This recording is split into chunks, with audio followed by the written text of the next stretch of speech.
Pikachu. Hey, hey, Goat Perverter back again today, buddies. Today we're taking a look at Battlefield Bad Company 2 Limited Edition on the PlayStation 3. Uh, there's a lot that can be said about this game. One of the things that a lot of people are saying that should not be said is basically that it's a Modern Warfare clone and that type of thing, saying that it shouldn't even be compared to Modern Warfare. I think that it definitely should be compared to Modern Warfare, especially considering the fact that the president, I believe, or the VP, one of those higher ups at EA, has specifically gone on record as saying that this game, Battlefield Bad Company 2, is their first assault on Modern Warfare at taking back the first person shooter market. And you know what? This is a very, very, very capable contender of taking back the market, so to speak, in quotes. I don't see this game outselling Modern Warfare. It just isn't gonna happen. The popularity of the Call of Duty series is just unmatched. But that being said, as far as quality is concerned, this game definitely has the ability to contend with Modern Warfare. One of the things that I originally thought that Modern Warfare had over this game was graphics, and I'm proud to say that I was wrong because that is just absolutely not the truth. Modern Warfare, without question, has a smoother and higher frame rate, and it does help the game a lot. But at the lower frame rate here, I believe this is running somewhere between 30 and 40 frames per second on the PS3. You don't really notice a big difference. What you do notice, however, is the difference in the textures, the difference in the detail, the depth of the colors, the vibrancy of those colors. Also, the amount of environmental work that was put into this title. I mean, it is unmatched. Modern Warfare is a good-looking game, but the detail in this game is just it just can't. It can't contend with it. Another area that I would have to give Battlefield Bad Company higher ratings above Modern Warfare is sound. I mean, the sound team on this game just deserves major kudos.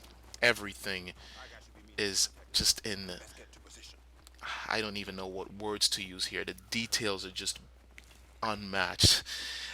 When you walk into certain buildings and you shoot, you hear the echo of gunfire, the explosions from the tanks, the explosions from the rocket launchers, the explosions from the grenade launchers, the voice acting, the sound of the guns, the sound of the vehicles. I mean, everything is just detailed. There's certain sounds that are so powerful that for a second you kind of lose the environmental sound just to give you a greater feel of how bombastic that specific sound was.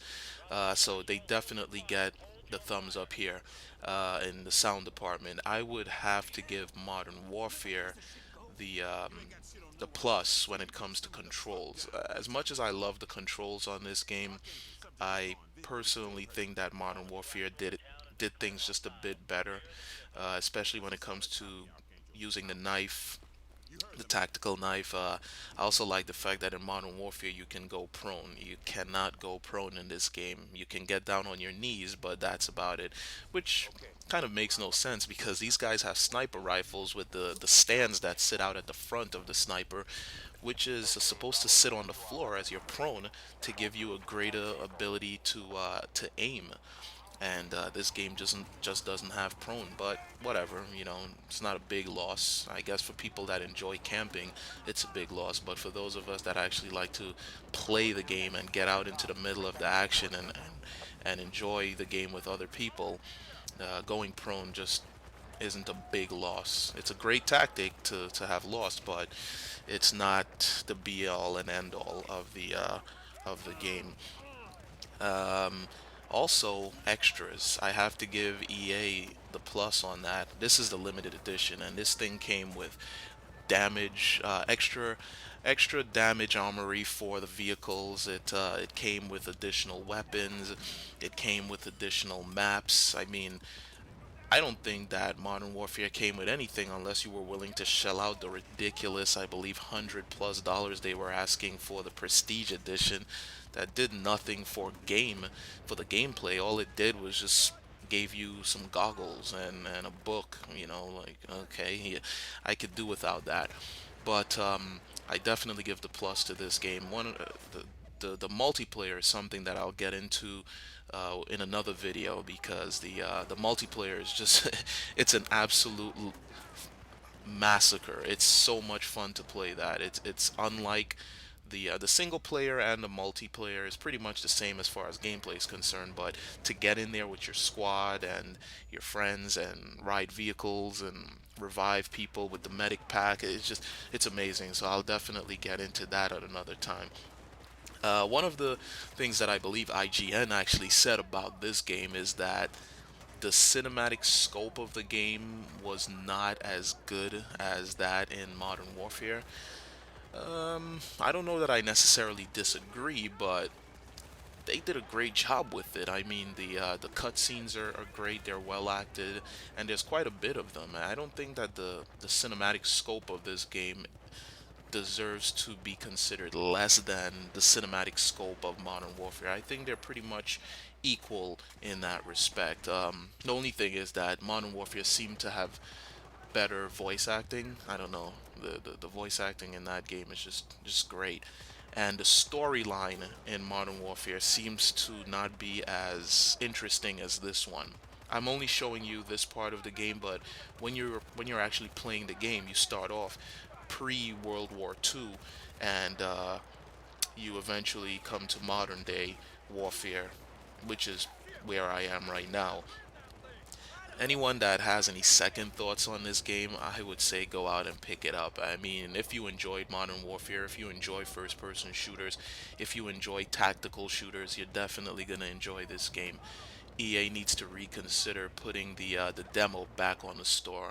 That way, individuals that are kind of, I don't know, in between making a decision as to whether or not they want to get the game, it would really help, because the demo is actually what turned me on to this. I found the beta to be quite disgusting, so getting a chance to play the demo really turned me on to the overall game itself. One of the things that you'll notice here is that my gameplay is still pretty poor. I just picked the game up today, so as time goes on, I'm sure I'll get better at that. I can't wait for the extras that they have coming for this game. Supposedly there are new maps that are going to be coming. I got the GameStop exclusive Squad Rush mode, which I have yet to unlock, only because I've been having so much fun with the single player. But it's coming to the end of my review here. I would have to give this game, on a scale from 1 to 10, I would have to give it about 8. 8, 8.5. There's some things that take away from it, but overall a great game. Anyone that's considering picking it up, don't think twice. Go out and get the game. Thanks for watching my review, and have a great night, guys.